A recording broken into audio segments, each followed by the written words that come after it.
Hi, this is Gene Acasella from Port St. John, Florida, and you're listening to the Really Big Barbecue Central Show. Start the game! Let's go! We'll do it live. Okay. Well, do it live! I'll write it and we'll do it live! So to get that perfect barbecue, you use wood. Are you sure it's safe? Whatever. We put the lighter fluid on, strike the match, and... Oh, should we call the fire department? That might be a good idea.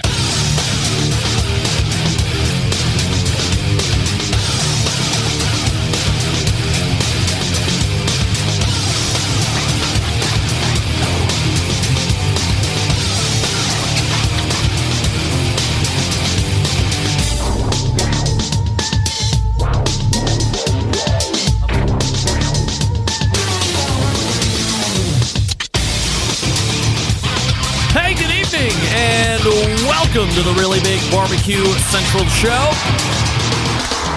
This is a show that talks about all things important in the world of barbecue and grilling, originating from the Rock and Roll Hall of Fame city of Cleveland, Ohio, the social distancing and barbecue capital of the North Coast, also the American League playoff, home of the North Coast, the presidential debate, home of the North Coast.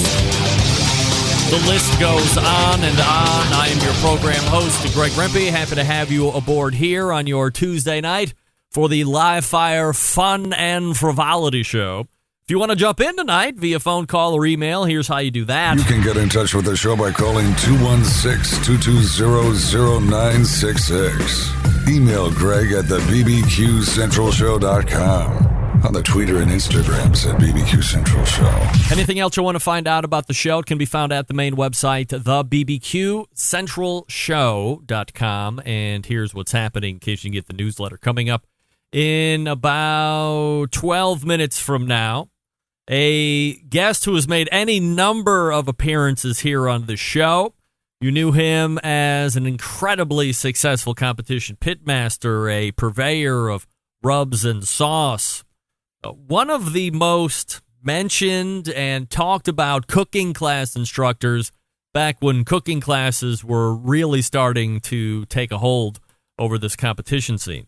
And the list goes on and on. I think at last count, as we were talking about last week, and Barbecue Central Show guest Hall of Famers, in the neighborhood of 12 times, that's a dozen, maybe working on a baker's dozen here this evening.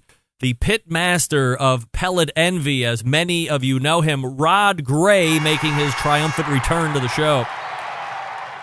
If you are a listener, especially last week, you'll know that Rod Gray was one of the 5 that was inducted into the 2020 Barbecue Central Show's Guest Hall of Fame. Some people were making their own posts, unsolicited by me, unconfirmed by me, leaving key words out like guest. And I think other people that were commenting on other people's posts were thinking that my 5 got into a Barbecue Hall of Fame. I don't want to say that that is incorrect. However, that is incorrect. They got into the Guest Hall of Fame of this show. I just want to be very clear about that. Not that that's demeaning or any less wonderful, life-changing. You put the adjectives and descriptors as you see fit. But just to make sure that we're on the same page. After Rod Gray, we will be joined by first-timer to the show, somebody that is a co-host of a barbecue podcast as well. His name is Lyndal Scranton, and he is a co-host of the Tailgate Guys Barbecue Show. And as I listened to that show, and I listened to Lyndal talk about how disenchanted he has become with the judges judging his meats at competition.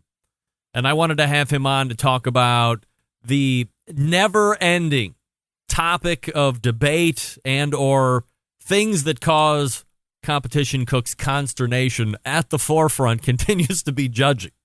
And we will hash it out with Lyndal and say, hey, man, is this really a judging issue, or is your food sucking and you're looking for a way to get out of it, to make yourself look a little better? Let's own up to what we should be owning up to. That's your first hour. Then we'll move to the second hour, As I'd mentioned last week, after I gave you my take on the American Barbecue Showdown on Netflix, I was also quick to tell you that my new man crush in the whole world is Rashid Phillips, and he will be in from Phillips Barbecue Company. So we'll talk to Rashid about his background. If you've watched the show, you know there's some Jamaican heritage going on there. But we'll also see how he got on the show and, you know, all the behind-the-scenes stuff. I'll ask the questions that I want to ask, of course, and we'll see how that whole barbecue scene is going for him.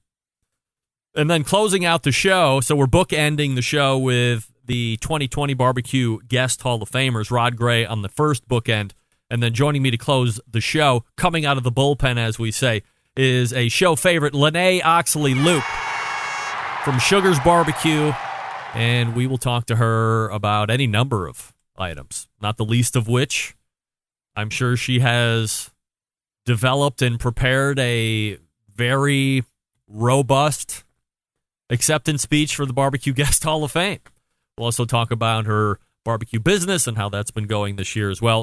It was about a little over a year ago, that we had her on last when she was on the Flay vs. Simon TV show that was on the Food Network. So there's your show as it lays out. Don't forget, you can follow me socially, Instagram, Twitter, TikTok, and the Snappy Snaps at BBQ Central Show. You can also catch a live video stream on Facebook and Twitch /BBQ Central Show, depending on the platform that you like. You can also catch it on YouTube /RD Romeo Delta RD Rempe. Lots of feedback coming in on the 2020 Barbecue Central Show Guest Hall of Fame that was announced last week. Many of you loved the segments, being able to hear how the choices were made. This was the first year that we had to make the case for 4 inductees. Last year, we only had to make a case for one, which happened to be the bristly barbecue journalist, Derek Riches.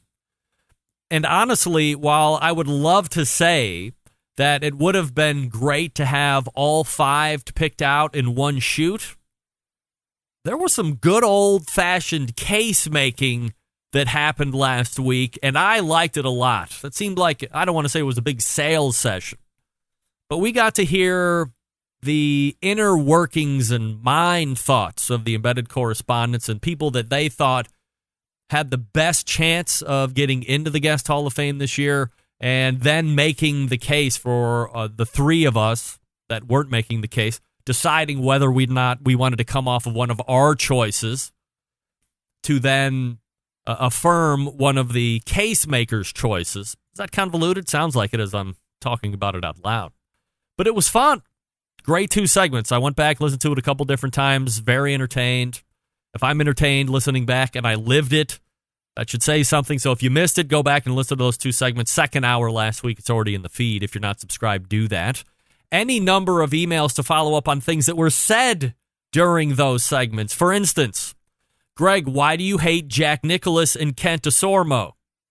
A lot of you followed up that email with, I know who Jack Nicklaus is, who's Kent Desormo, and why do you have an issue with him? I don't know if I have enough time to get into the fact on why Jack Nicklaus, the Golden Bear, is also a raging asshole of seismic and gargantuan proportions. Likewise, one of the literal smallest men on the face of the earth, and unless you're a horse racing person, which I'm guessing most of you aren't, you have no idea who Kent Desormo is. And aside from being a raging alcoholic, he also happens to be a raging asshole as well. When I rank assholes in this earth, Jack Nicklaus is number 1 with a bullet, and it is not even close. Second, and it's a far, far back second, but second nonetheless, is that jockey Kent Desormo, who's probably listening to the show right now well into his 3rd handle of Paramount vodka. I'm not going to get into it.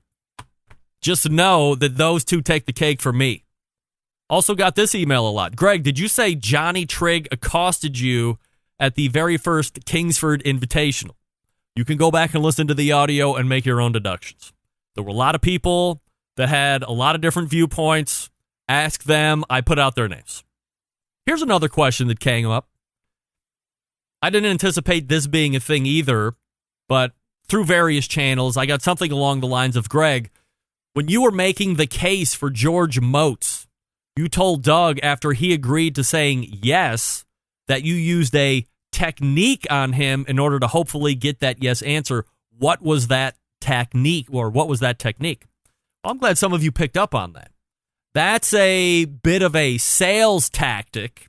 And if you noticed, while everybody else was going around and I was saying, is it a yes or a no for you, John, or a yes or no for you, Rusty? When it was my turn, after laying out the case, I went to Doug and I said, Doug, is there any reason why we wouldn't be voting George Moats in? Allowing Doug to then puke back to me some objections, which I could then return back to him, overcome, and secure my yes. What did we find out in the end? George Moats confirmed. If you want to work here, you better close. Otherwise, it's hit the bricks. Rod Gray coming up out of the break. I'll talk to you quickly about Southside Market and Barbecue, established in 1882. Southside is the oldest barbecue joint in Texas. They've been owned and operated by the same family for 3 generations, offering premium Central Texas barbecue, slow smoked over real wood, post oak wood, by the way. Shipping, distributing, manufacturing sausages for companies across the U.S., from food trucks to multi-chain restaurants. Southside sausage can be on your menu as well. All meats are processed in the on-site USDA-inspected facility, a trusted partner with a focus on quality and authenticity. Wholesale options are available if you're interested, shipping nationwide via FedEx or food service distribution channels like Cisco, U.S. Foods, and Martin Foods. Co-packaging capable, from research and development to product package completion. We can follow your recipe or help you develop something brand new from scratch. Private labeling opportunities also available.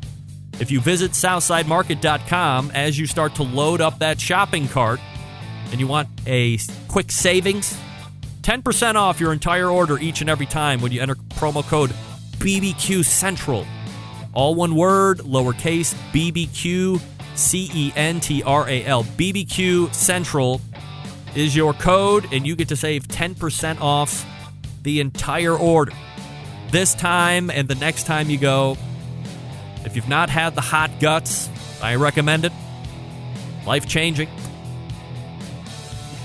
Again, that's promo code BBQ Central, and we will be back with the one and only Rod Gray. Stick around, we'll be right back.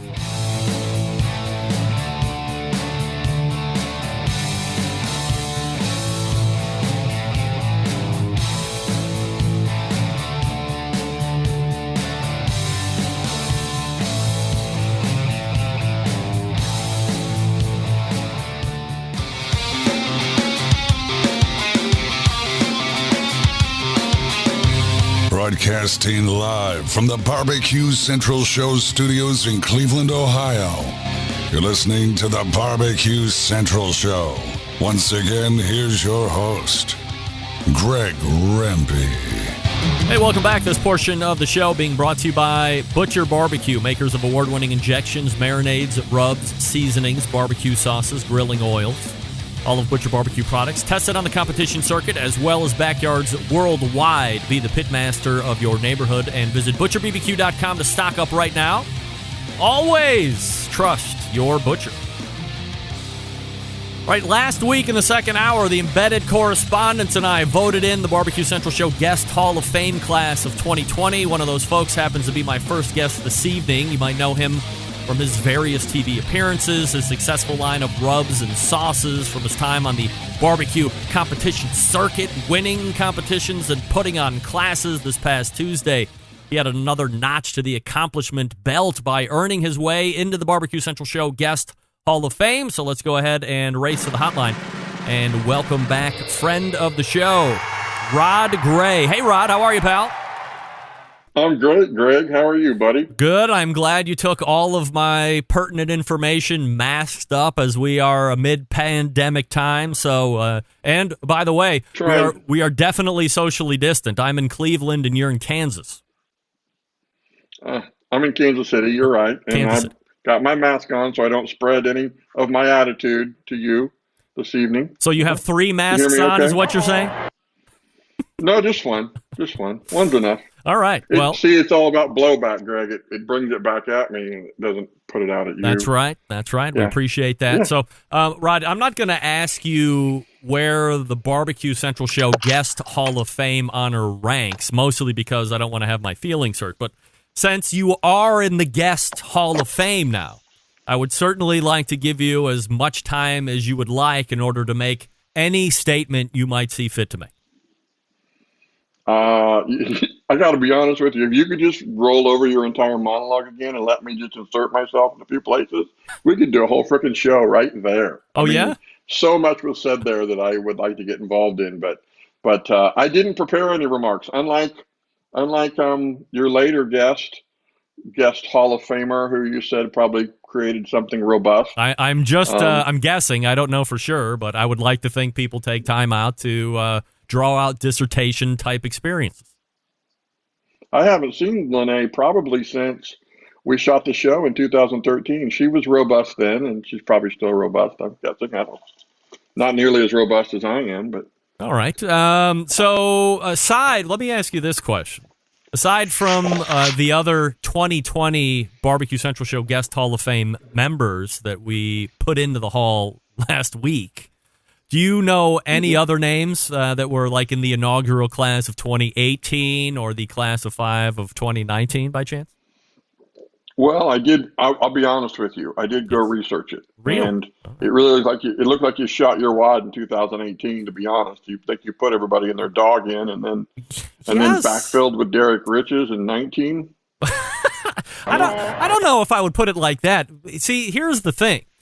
Much unlike the Barbecue Hall of Fame, I mean, whatever that means to anybody, but the one that's put on by the American Royal, who missed a fabulous opportunity right up front after they bought it from that pathetic online institution that it had, just lingered in perhaps below mediocrity for years and years. They missed a huge opportunity of ushering in a large number up front. So you could then, you disagree? Did you do your research? Did you know that I was on the very small group that brought that to the American Royal? Amongst others, yes, of course. I know everything. Mm-hmm. There were only really 2 of us, but I will tell you the original idea was Sterling Balls, and he put that idea in my ear, and then another guy, Dean Crow, who's not a barbecuer, and I brought it to the committee, and then we approached Mike about it, and they didn't pay anything for it, Greg. Mike graciously passed it off to us. Well, I mean, it was hardly worth anything, though. I mean, there was no monetary value to it. I mean, it was a great idea, but it was nothing. I did more with my Barbecue Central Show Guest Hall of Fame than they ever did with that. And by the way, no disrespect to them, but it just ended up being kind of a nothing. So the fact that the American Royal ended up, or that you and Sterling brought it to the American Royal to take over, Sterling. Then, I mean, that has obviously helped raise awareness and bring a little bit more fun to it. I don't know exactly, but I thought as we, you go back through and listen to the years before the last 2, you would find me perhaps railing against any number of things that the Barbecue Hall of Fame wasn't doing, right? But it has changed, and it's great, and we announce stuff on my show, and it's a wonderful relationship now. But I thought that there was a miss right up front where you could have put a bunch of people in and done away with a lot of other questioning and others, and just included a bunch of people that might not ever get in. Okay, so you wanted to put a bunch of people who normally wouldn't ever get in. Yeah, but what I'm talking about is, for instance, I mean, let's be honest. There are probably any number, if you go back into the very early days, slave days. No surprise to you, Rod, but there weren't a lot of great records kept by some pitmasters that probably deserve to be in the Barbecue Hall of Fame, right? So if we can find them, I can see that. I'm not just saying let's just go back and throw everybody in, but I think that you could have done a bigger base up front and then had an easier time as we go forward in the 3 or the 5 or whatever it would be. Well, let's just say we didn't have the budget for a big class. I mean, not everybody can have a slab of my ribs and bronze, Yes. Greg. Well, a lot of money was probably spent up front on having Guy Fieri come in and be the faceplate. I mean, let's be honest, Rod. Should we get him out of the Barbecue Hall of Fame? Absolutely not. Absolutely not. You have to be kidding me. I am not kidding you. Of course. I'm not kidding you. See, it's not worth you and I hashing over tonight because we only have a limited amount of time, but there were reasons, and honestly, what better than have him come back the next year and be the MC of the whole event? I mean, it was a great year. Sure. It was great to put Johnny in, and it was great to put him in, and then to come back next year and he wants to MC the whole event. What a great way to do that. But why not just agree on some reduced appearance fee instead of putting him into the Barbecue Hall of Fame? No, what I'm saying, there's no fee. But I'm saying in lieu of instead of putting him in, we'll just pay you because it pulls at the very fabric of the Barbecue Hall of Fame. He's done nothing to get into the Barbecue Hall of Fame. But see, and I'm going to leave this here, but when we started this, we had 3 categories, and one category was a face. And we tried, and it didn't honestly go over all that well. But I stand behind our decision to put Guy in. I do. Barbecue is food, and he does a lot for food. It's still paying off that he's in the Barbecue Hall of Fame. I'm sorry you didn't get in, Greg. No, that has nothing to do with it. I could care less. I could care less. Seems like you got a cob up your ass about not getting in. No. I get it. You got to be kidding me. All right, so enough of the shenanigans, Rod. I pulled up your last appearance here on this show, and believe it or not, it has been 4 years since you were on the show. And was that the sponsorship segment? That was the sponsorship segment, which, by the way, still happens to be a very popularly downloaded portion, and also one that, as I just talk to folks at random, they will reference the sponsorship segment. So, but I mean, your segments have always been one of the more popular ones. Anyway, you took part in a lot of roundtables as well, where you were very free in sharing of all your information. So, long way to get to what's Rod been up to? Absolutely nothing. I've been hiding out here in my house, waiting for COVID-19 to be over, and doing projects around the house and in the yard. I haven't cooked anything, only in the house, not barbecue. And honestly, it's the grossest, boring thing to tell you what I've been doing lately. That's about it. But what about over the last 4 years? I mean, not just, everybody years kind of sucked, right? But I mean, for 4 years, you haven't been hiding out. No, I cooked pretty good until May of 19, and I was diagnosed with prostate cancer then. Nobody knows it. I'm announcing it on your show. Really? Oh my And goodness. we did radiation into the fall, and then it took me some time to recover from that. And then before this season could get started, COVID-19 hit. So just laying low. The closer, Sherry's working from home. I'm actually in her office. I duped you. I've got a completely different setup than the one that you and I practiced on earlier. Yeah. Yes, he does do stuff behind the scenes, folks. So I'm sitting in her office because there's some carpet on the floor, and I'm using her earbuds so that we've got a little better audio, and I'm trying to make a go of this. Well, I mean, it sounds great, and the background is exceptional. There's no wall smack, which I certainly appreciate from an audio standpoint. So you just said you just announced here on this show that you were diagnosed with prostate cancer. So, I mean, prognosis-wise, where are we at? I mean, they get everything, and it's, now gutting through this whole, making sure we've gotten all of it out and the accompanying processes? It's funny, Greg. I don't feel like I ever had cancer, really, but I was definitely diagnosed with it. Actually, I was diagnosed with it in March of 18, and then a year later, they did some testing to see you just disappeared. Oh, that's all right. Don't worry about it. You just keep going. Sorry. And then we did a 1-year checkup, and they were like, no, we thought we could just watch this for a while, but it's time to do something. So we picked radiation mostly because of my size. And so I started radiation in July of 19, and it went till September 23rd of 19. So it's been exactly 1 year. You never know. I mean, they just keep testing you. You never know, I guess, that it's 100% eradicated. You're in remission, and you're. I'm sorry, I'm bouncing my leg telling you this because it's not that comfortable, but you just keep checking your numbers, and as long as your numbers are good, your PSA, then you're in pretty good shape. So I did the radiation. I went in there every day for, I forget the number of days now, but I was in there with guys. There wasn't a soul in there that was 20 years close to my age. They were all at least 20 years older than me, but it's fine. It's over. It's done. And things are mostly back to normal. And then COVID hit, and I've been sitting here doing not that much. You had quite a scare with Sherry and her own issue there a number of years ago, and 12 and 13, yeah, absolutely. So we had talked about that on the show, and things that you were feeling at that point infecting you.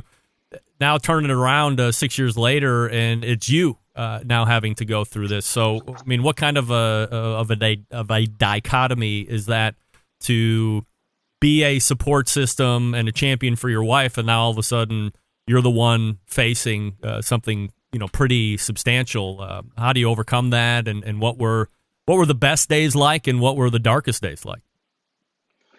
First, I want to scold you for a moment. I'm in Kansas, so when you use big words like dichotomy, it confuses me. So you need to dumb that down just a little bit. I got to tell you, the whole prostate cancer thing was like a cold. I mean, it just wasn't.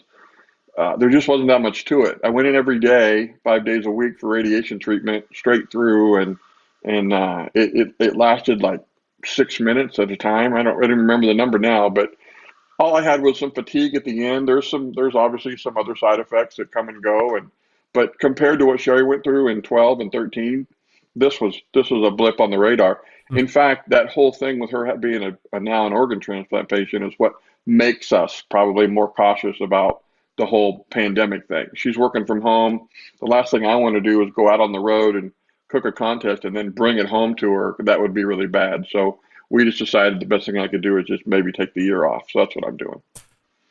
Do you foresee then, and I mean, we're all assuming, let's say, that the year turns and there's more normal than what we're used to at this point. Do you think you will be back out competing 15, 20, 30 times? Or like, how do you see Pellet Envy getting back into the competition scene? I'm not sure I will, honestly. I'm not sure. I haven't, how many years? We started in 01, I really started competing in 02. So 2019 was, 17 years of competing, sometimes 30, 35 events a year, plus the other stuff we do. And honestly, it was burning me out. We went so hard in 09. I turned around and tried to repeat in 10, and Mike Wozniak at QAL beat me that year and ended up second for team of the year. And then I think we were still top 10 in 11. And then it just started to become a grind, honestly. Took on the sponsorship, and so it was more about business. And I'm not sure, Greg, to be honest with you. I love the people. I love doing it. I love all that, but it's work, and I'm just not sure that it's what I want to do going forward. So what do you see yourself doing then? I mean, I think people still associate Rod Gray as that barbecue guy. As you mentioned, you were so prolific at it for a decent chunk of time, team of the year, runner-up, as you said, that year after. So if your identity, and I'm not saying this is your identity, but if people identify you with competition or live fire cooking, is that something that you would continue to do in some form, or would you just get outside the box? Well, I still have Eat Barbecue, which are the rubs and sauces, and the ones that made me so successful. And they're actually really doing amazing this year, which is strange. Sort of. I sort of understand it. I never worked on that. Initially, I never wanted to have rubs and sauces. Then I went on Pitmasters, and somebody said, if you're ever going to do it, now's the time to do it. So I worked really hard and did it. And I think they're great products, and a lot of other people think they're great products. And you notice I don't just throw 2 or 3 more sauces in the line and 4 or 5 more rubs in the line, because if it's not something I use in competition, I don't want to sell it. Now, I may step outside of that whole idea and do a couple of things I've been thinking about, but I've never worked hard on Eat Barbecue, and maybe it's time to do some of that. expand it and, do some things, maybe sponsor a segment on the Barbecue Central show, stuff like that. And maybe I should work on that a little more. And maybe I jump in and do some of the SCA stuff just for fun. I own a PK grill, so that makes me qualified to do it. At least that's what I understand. So I think, and I've cooked 2 or 3 total ever, but maybe do a little bit of that. I don't know if I'd be successful at it. I think the judging there is random, more random than it is for KCBS stuff, but I don't care. I don't care about that. Some days it works out, some days it doesn't. You keep putting the great food in, and you'll get your name called, and that's how it works. I was listening to your segment about the guy you were asking him if he was just cooking shit food and not getting calls. Man, I honestly knew a lot of people on the circuit who they never had a bad cook, which is completely impossible. That was the thing that Sherry and I learned as we cook more and more contests. We learned that we'll put our best food in the box. We know when it's good food. We know when it's bad food. We get plenty of calls, win categories when the food is embarrassingly bad, and then never hear our name be mid-pack when the stuff was outstanding. We just know it wasn't our day on the table. It's going to happen. But when you have that kind of familiarity with what usually scores and you have a little bit of humility, knowing that even your best stuff's not going to get a call on certain days and your stuff that's not so great is going to get a call on some days, man, it's a much more enjoyable time at awards than the people who are chasing down the rep, waving their scores at them, trying to catch them to rip them a new one. That's just, and part of that is what turns me off about barbecue today, honestly, is you're not going to win them all. No one's going to win them all. It doesn't happen. Not in barbecue, especially. That was going to be my follow-up question from a competition standpoint. Within your main time in there, I refer to that as the golden era of barbecue. There were teams like you and, Darren's still doing it, but there were a number of other teams that were really good back then that really aren't doing it anymore. I could probably mention names, and most of the people that listen to this show probably don't even know who they are, which is sad to say. But, you were certainly in the middle of all of that, and I would say it's trended down over the last 3 or 4 or maybe 5 years. What do you think attributes to the luster loss, aside from people chasing the judges down, as you had mentioned? What else do you think might have caused the trend down? Well, it could be any number of things. I'll say this. We had that resurgence after 9/11, and it really started to take off. And it got the network's attentions. It got a lot of sponsors' attention.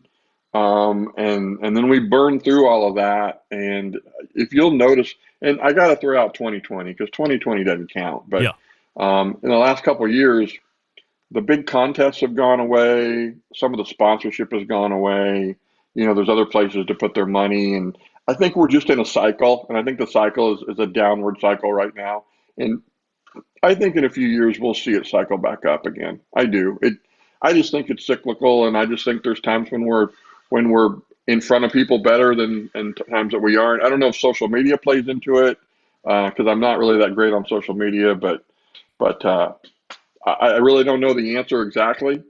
But I know that I know it's all changed. I know it's changed.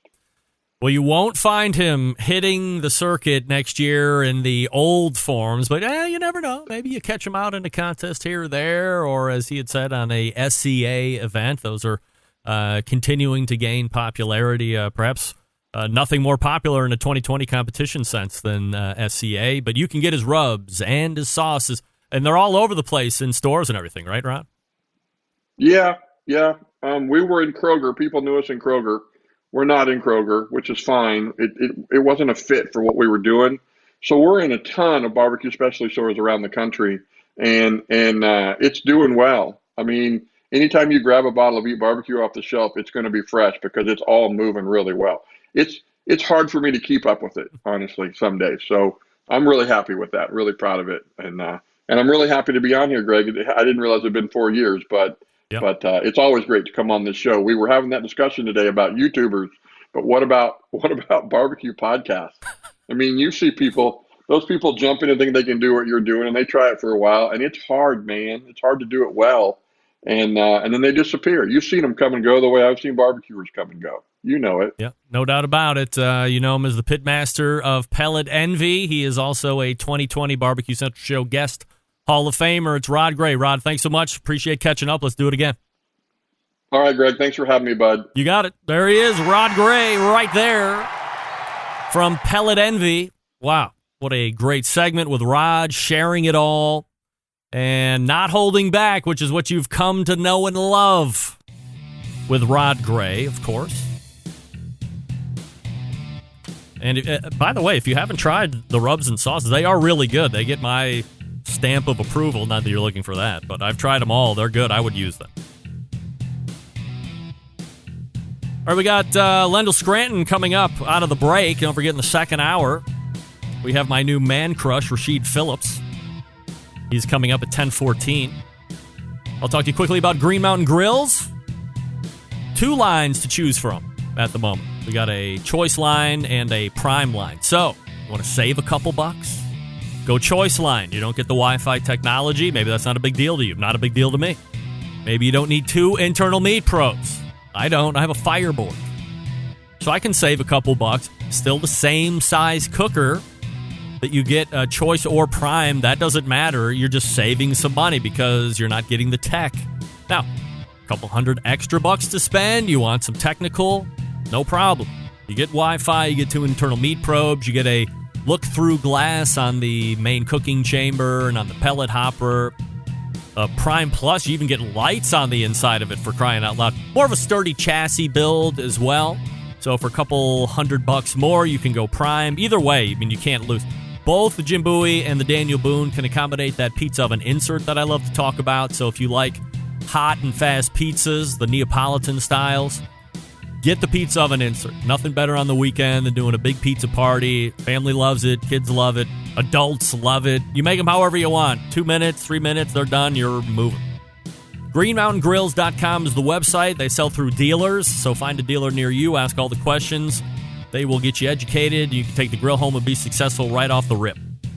GreenMountainGrills.com. We are back with Lyndal Scranton from Tailgate Guys Barbecue Show. Stick around. We'll be right back.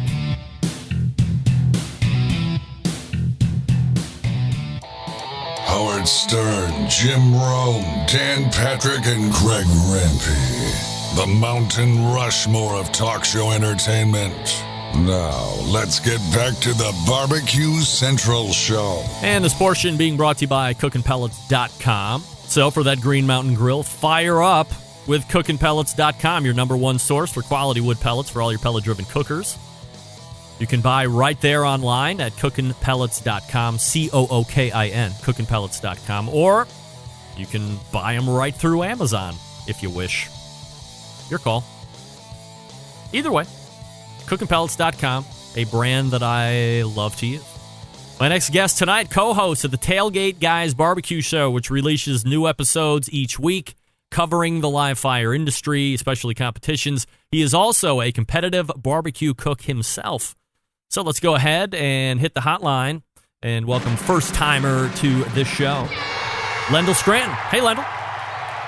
Hey, good evening, Greg. Thanks for having me on, man. I am happy to have you and appreciate you making time for the show. I mean, I know you're a big sports guy, so we have playoff baseball. Of course, none more important than right here in the Rock and Roll Hall of Fame city, as we have a non-sold-out Progressive Field here, as we I think, are we still losing to the Yankees? It was like 5-2 last I looked, so certainly unfortunate start, but who cares about any of that? Oh, and we're hosting the presidential debate, if you care about that.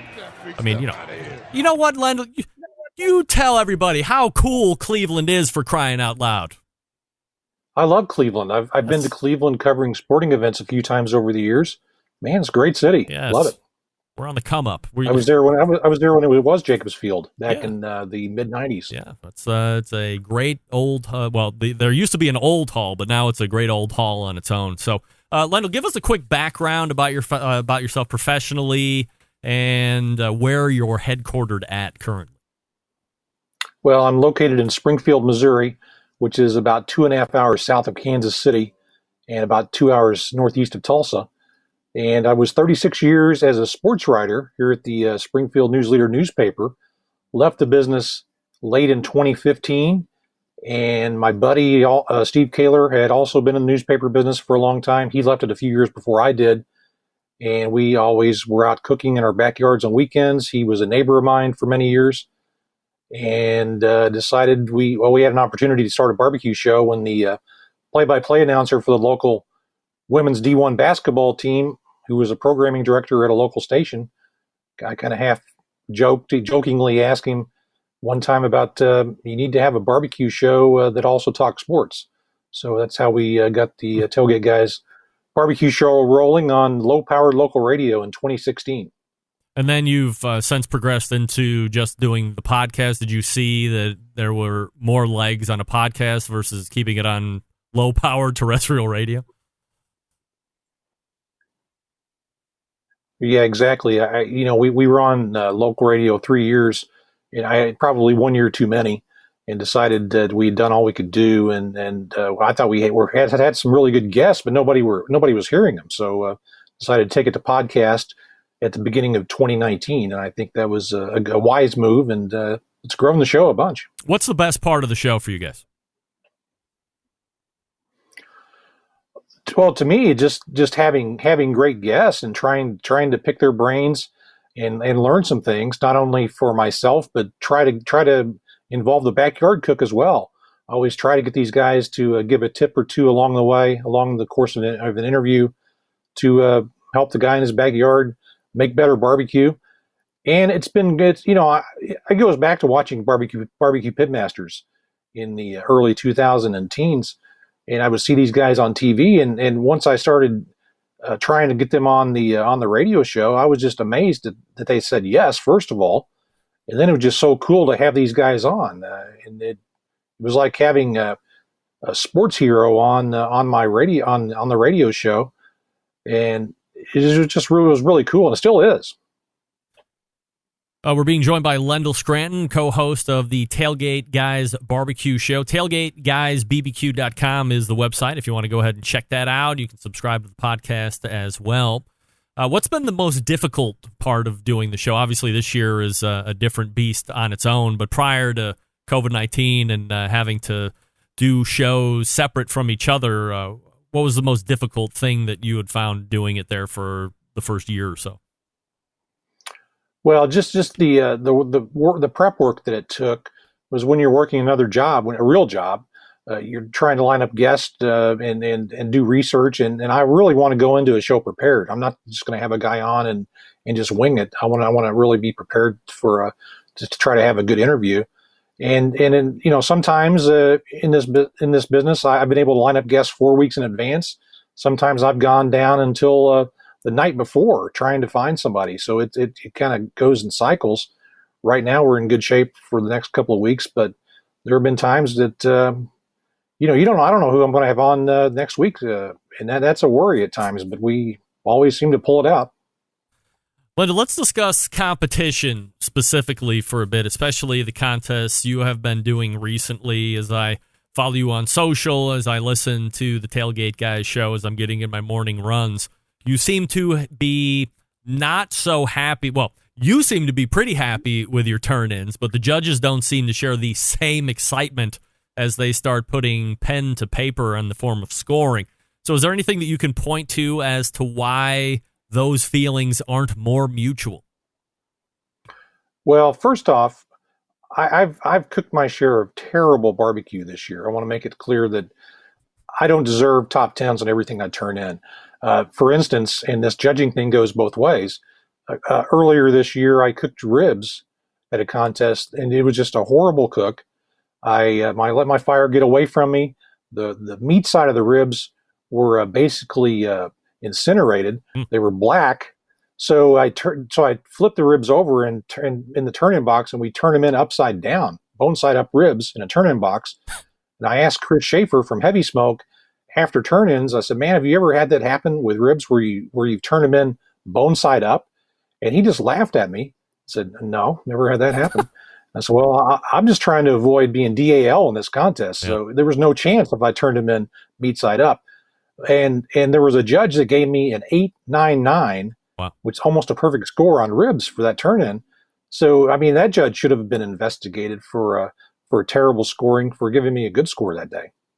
I've had any number of interviews over the course of the show with other cooks that say that there's an old saying amongst competition cooks: food is rarely as bad as the judges say, rarely as good as the cook thinks it is. Agree or disagree? Yeah, I think that's very accurate.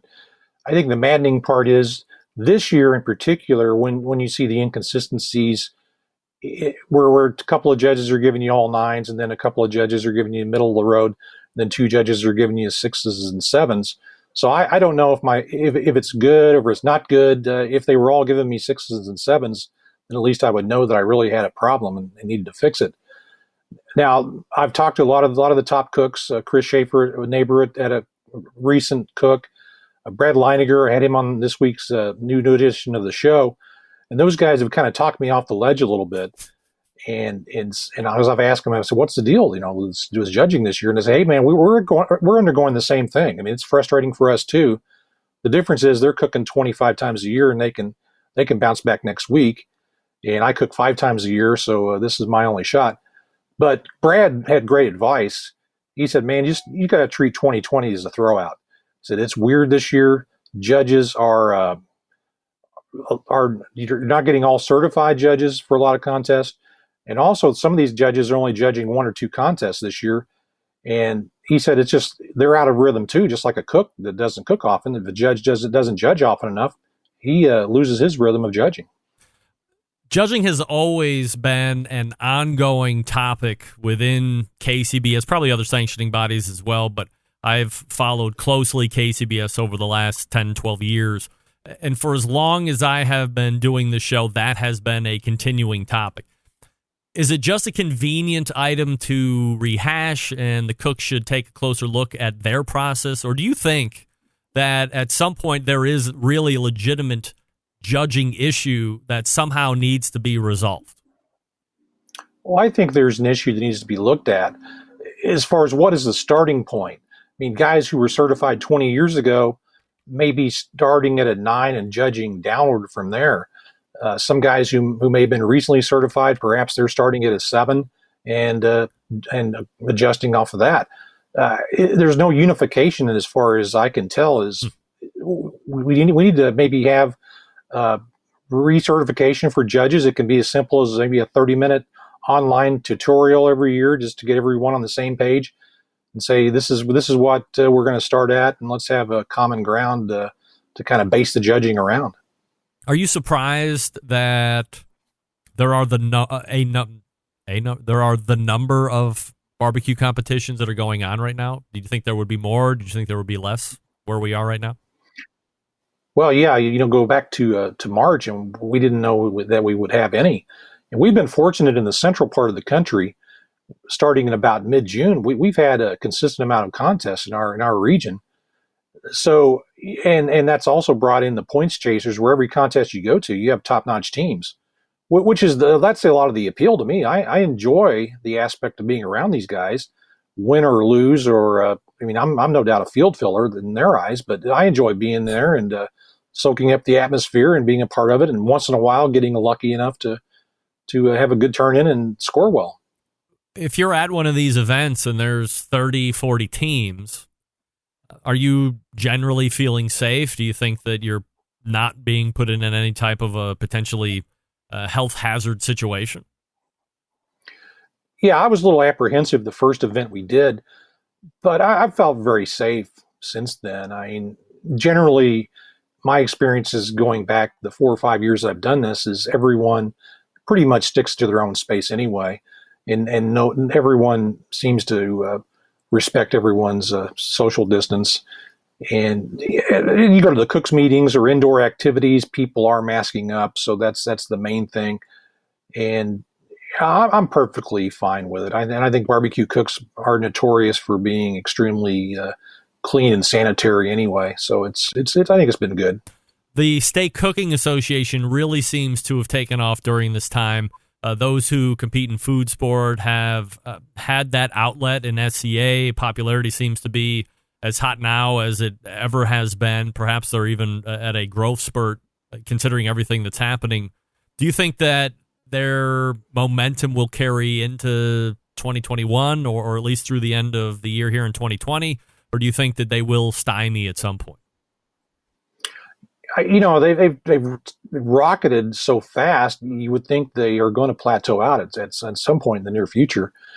But right now, it's a very popular sport. It's less affordable, or it's more affordable. It's less expensive. You can go out and spend one day rather than two. A lot less equipment. I even became an SCA certified judge this year, so I've gone to the dark side, at least on the stake side, and I'm judging now over there. Do you think I've heard varying opinion, both from a competition point, for steak and for barbecue, that you should be a judge first. You should see what's winning and how you're being taught as a judge. So when you turn it around and are actually being a contestant, you have much more of a working knowledge on what you should be doing in order to give to the judges to give yourself the best chance of getting a good score. Yeah, I think that's a good point. I would like to become a KCBS judge. Just the opportunities to have classes I haven't seen one within 200 miles of where I'm located in the last 3 years. And that's a thing that KCBS needs to do. I think that should be on the front burner, is try to recruit some newer and younger judges to come along and grow the sport in that area, along with trying to bring along some younger and new teams. Do you think that there is a legitimate concern of whatever the next generation of competition barbecuer looks like? Do you think there's any interest in doing that? That's a great point. You wonder 10 years from now, will people be cooking, or will there be enough judges to judge the things, or will they be pulling people off the street?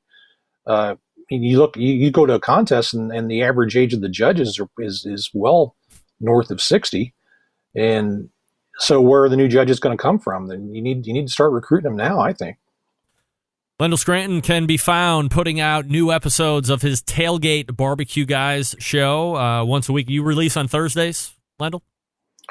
We do Tuesdays evenings. That's right. Tuesday evenings normally, and new episode out this week with Brad Leiniger of Getting Basted, fresh off a victory in Savannah, Tennessee, and Mark Lambert, who has an interesting SCA steak contest coming up where the ancillary category is whole hog. Is he expecting any more than 3 people to do whole hog? That's a pretty expensive ancillary, right? It's a $600 entry, but they supply the hogs. They're going to treat it like an SCA contest. They supply the meat, and you draw for order of selection, 130-pound hogs on average, and a pretty good prize fund. So he's already had 7 or 8 entries, and he's hoping for 20 to 30. Would you do that? I have talk about embarrassing myself for cooking bad barbecue. I'm sure I could literally butcher a hog. I mean that in the literal sense of hacking it up and then probably cooking it to incineration. Are you watching any of the barbecue television on Netflix? No, I haven't been able to watch that series. I've heard mixed reviews on this. Is it the Great American Barbecue Showdown? The name Showdown, yeah. The name escapes me. Sounds like some people enjoy it, some people don't. I'm not really a huge fan of the. There have been so many shows that have tried to follow pitmasters. It seems like no one's been able to pull that off. Lyndal, would you rather wear a monitor that beeps when you're lying or beeps when you're attracted to someone? Probably when I'm lying.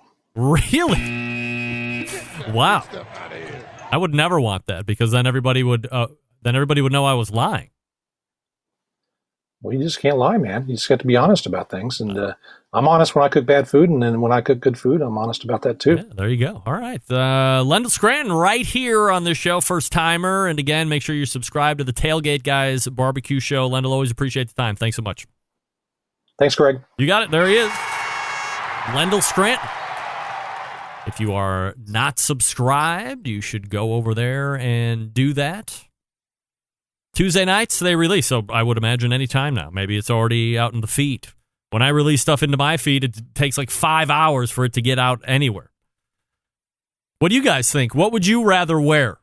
A monitor that beeps when you're lying or beeps when you're attracted to someone?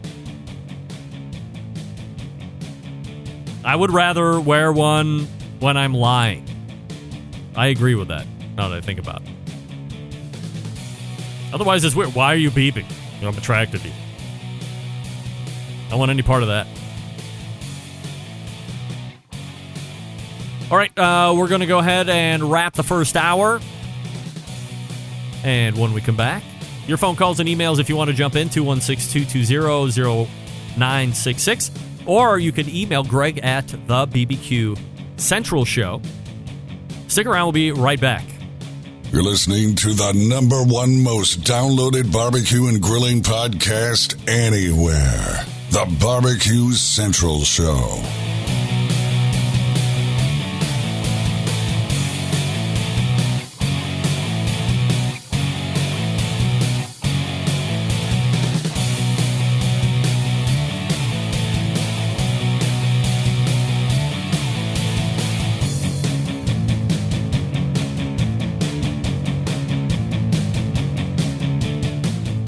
Continuing to produce incredibly mediocre content in an exceptionally professional way. You're listening and watching the BBQ Central Show. Once again, here's your host, Greg Rempe. All right, welcome back. This portion of the show being brought to you by Fireboard. Monitor up to 6 different temperatures simultaneously. Connect to Wi-Fi for cloud-based monitoring or connect via Bluetooth. If you have Alexa or the Google Assistant, you're in luck because Fireboard is fully integrated with both. You can find out more by visiting fireboard.com or call 816-945-2232. Fireboard 2 and Fireboard 2 Drive. Come on, it's so fun. I have to imagine ratings are in the tank here this evening. There's so many things working against me. Playoff baseball, presidential debates. Although, in the many decades that I have been doing this show, we've run through presidential debate time of year, through elections even. Super Tuesday is something that people vote on Tuesdays. We will do a show then. You vote during the day, come back at the end of the day, and we'll have a show. It's fun. Thanks again to Lyndal Scranton for joining me last segment. Honestly, talking about his turn-ins. There wasn't a hidden agenda for me to be like, hey, are you really cooking bad food? Or are you really having a judge issue?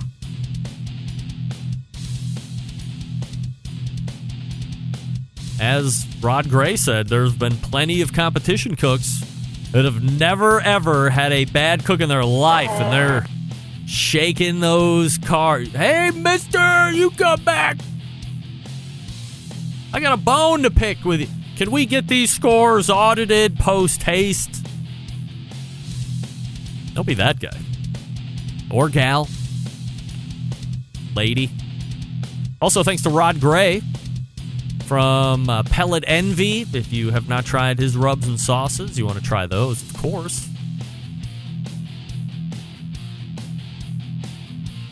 And they're both of the rubs are really good. Both the sauces are really good. A little bit different in flavor profile, obviously. You don't want to make, 4 of the same.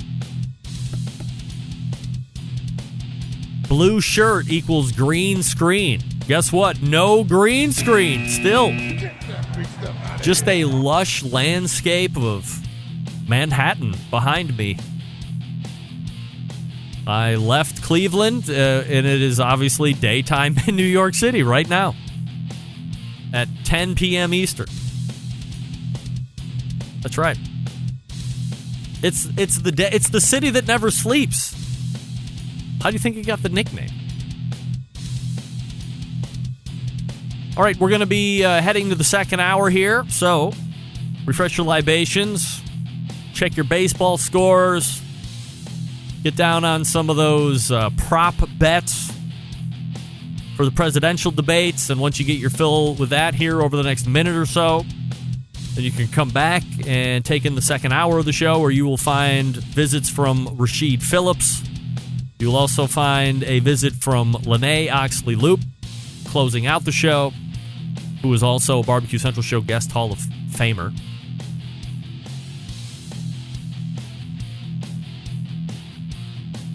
And we'll be back right after this. Stick around.